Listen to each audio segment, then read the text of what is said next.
কিরে নবাবজাদা, আপনি কই থাকেন? গরুগুলার কি ঘাস পানি খাওয়াইছেন নাকি আমার যাইয়ে খাওয়ান লাগবে? হ্যাঁ ভাই, গরুরে ঘাসও খাওয়াইছি, পানিও খাওয়াইছি। শোন, আকাশে তো মেঘে ডাহাডাই করে, মনে হয় বৃষ্টি আইবে। তাড়াতাড়ি যাইয়া গরুর লেগে দুটো ঘাস কাটতে আন, আর না রাইতে গরুর খাওয়াবি নাকি? হ্যাঁ ভাই, জামু। আমার অনেক খিদা লাগছে, আগে দুগ্গা খাইয়া লই, তারপর না হয় যে আমি ঘাস কাটি। খালি আছে খাই খেই করো, খাওনটা তো তুমি পরেও খাইতে পারবা। ওদিকে বৃষ্টি শুরু হয়েছে, আগে ঘাস কাটতে আনো, সেইবার খাবা আনে।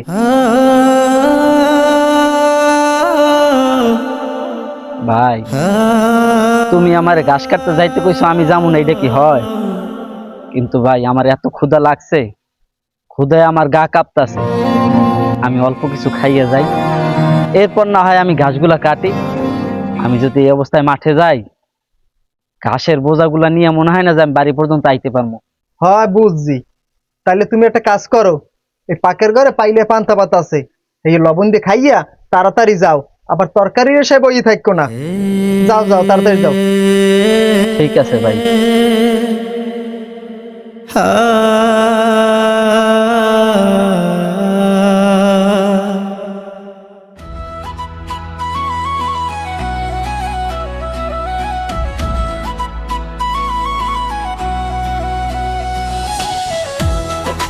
কই, তোমার বিয়ে এখন হয় নাই, কতক্ষণ লাগবে?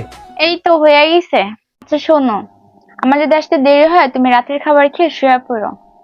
ও, আরেকটা কথা শোনো, আমি যদি ঘর থেকে বের হয়ে যাই, তোমার ভাইয়ের একটু চোখে চোখে রাখো, ঘর ফাঁকা পেয়ে যেন কিছু চুরি না করে।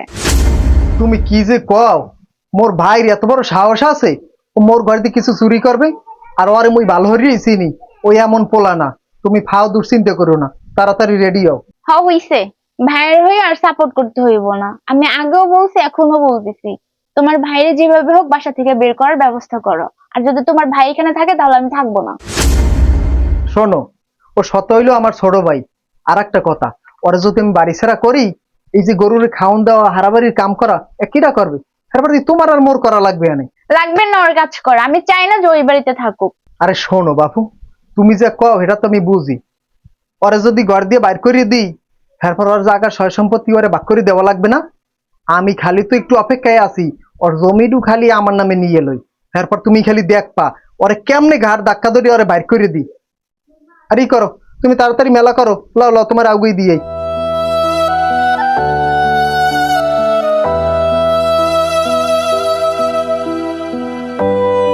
কিরে বন্ধু, তোর কি অবস্থা? তুই তো আজকেও মন খারাপ করে বই রইছ। তোর বড় ভাই কি তোর আজকে ভাত খাইতে দেয় নাই? বন্ধু, ভাত খাইছি ঠিকই, কিন্তু তরকারি ছাড়া, শুধু লবণ আর মরিচ দিয়া। বন্ধু, তোর বড় ভাই তোর লাগে যে ব্যবহার করে, আমি মাঝে মধ্যে দেখি অবাক হয়ে যাই। আমার মনে একটাই প্রশ্ন, উনি কি তোর আপন বড় ভাই নাকি সৎ ভাই? দূর বন্ধু, সৎ ভাই হইতে যাইব কি লেগে? আমরা দুজনেই আপন ভাই। আরে বন্ধু, এই কথাটা তো আমি একা কই না, গ্রামের সব মানুষই কয়।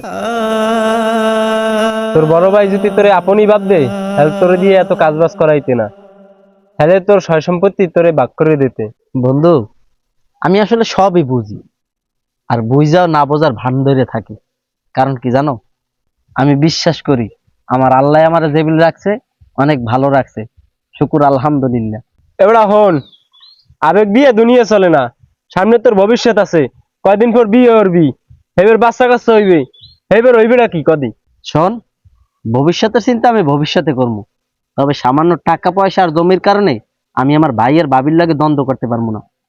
আর একটা কথা, যেই মাইয়া আমার ভাইয়ের ভাবির লাগে মিললে না থাকতে পারবে, আমি ওই রকমের মাইয়া বিয়াও করবো না। আর একটা কথা, তুই বন্ধু আছো, বন্ধুর মতো থাক, তুই আমার পার্সোনাল ব্যাপারে নাক গলাস না বন্ধু। ঠিক আছে বন্ধু, তুই যেহেতু না করলি, আমি আর কিছু কইলাম না।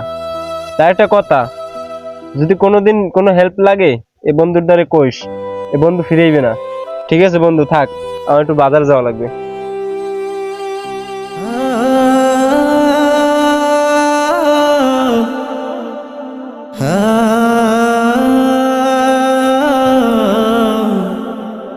হায় হায়, আমার দিকে গরুরে খাওয়ান দেওয়া লাগবে।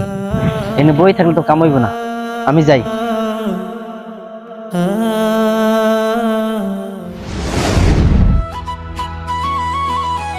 কিরে নাইম, কি অবস্থা তোমার? কেমন আছো? এই তো আছি আলহামদুলিল্লাহ। আপনি আছেন কেমন? আছি মোটামুটি ভালোই। ওরা ভাই যান কই? আরে আর কইও না, তোমার ভাবি হে আবার দেশি সোনো পাউডার দিতে পারে না। অনলাইনে বলে একটা ভালো সোনো অর্ডার করছে, কুরিয়ারে আইছে, এই দোকানে আনতে যাই। হয় হ্যাঁ, তো আম্মেরাই দেবেন। বাড়িতে যেরকম আত্মসাৎ করে খান, হাতে আম্মেরা দেবেন না দেবে কেরা? কি কইলি তুই? থামেন না ভাই, আম্মে যে ছোট বাড়িতে আত্মসাৎ করে খান গ্রামের সকল মানি জানে। শুয়ারের বাসায় আমার সামনে বইয়ে হুজুর হুজুর করে, আর এলাকার সবার দ্বারে আমার বদনাম কয়।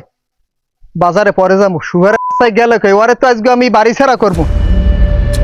বান্দির বাসায় আমার খাইয়া আমার পরিয়া আমার নামে বদনাম। এ আসেফ, আসেফ, এ বান্দির বাচ্চা, তুই আমার খাইয়া আমার পরিয়া আমার নামে হাইবার তুই হারা এলাকায় বদনাম কও। আজগো দিনের মধ্যে আমার বাড়ি ছাড়বি, আর নাইলে কিন্তু তোরে এই জায়গায় গাড়াই হেলামো। যা আমার বাড়ি বাইরা।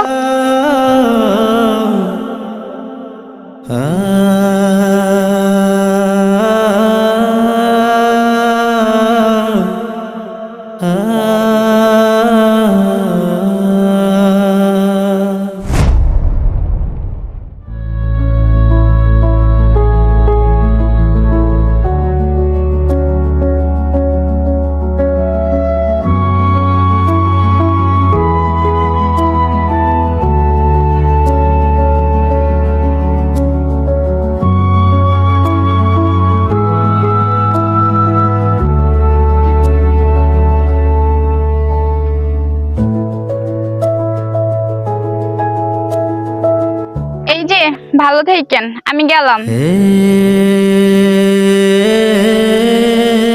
ভাবি দাঁড়াও, তোমার সাথে আমার কিছু কথা আছে। তুমি কই যাইতে আছো? আমি আমার বাপের বাড়ি চলে যেতেছি। কি বলে আমি আমার বাপের বাড়ি যাই? তুমি নিজের চোখে দেখতে আসো যে আমার ভাইটা অসুস্থ, তুমি আমার ভাইরে ফালাই রেখে বাপের বাড়ি যাও? এই শোন, আমি তোর পঙ্গু ভাইয়ের সংসার করতে পারবো না। আমি আমার বাবার একমাত্র মেয়ে, আমি কেন ওর সেবা করতে যাব? আমার ভাইয়ের সংসার করবা না মানে? তুমি কি কও? তোমার মাথা ঠিক আছে? আমার ভাই যখন সুস্থ ছিল, টাকা পয়সা সোনা গয়না সয় সম্পত্তি সবই তো তুমি আত্মসাৎ করছো। এমনকি আমারও আমার ভাইয়ের সাথে ভালো মতো থাকতে দাও নাই। আর এখন আমার ভাই অসুস্থ, তুমি চলে যাইতেছো আমার ভাইরে রাইখা, আমাকে সবাইরে রাইখা। কেন কেন চলে যাইতেছো? ও, এখন তো তুমি চলে যাবাই, কারণ তোমার যত স্বার্থ ছিল সব ধরনের স্বার্থ তো হাসিল করা হয়ে গেছে। এখন তোমার স্বামী দিয়ে কি দরকার? এই সংসার দিয়ে কি দরকার? আমার জ্ঞান দেওয়ার দরকার নাই। আমি আমার এত সুন্দর জীবন নষ্ট করতে পারবো না। তুই তোর ভাইয়ের সেবা কর, আমি গেলাম।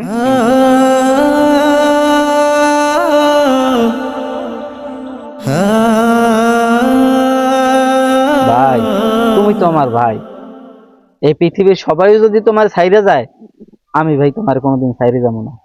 তুমি ছাড়া তো এই দুনিয়ায় আমার আর কেউ নাই ভাই।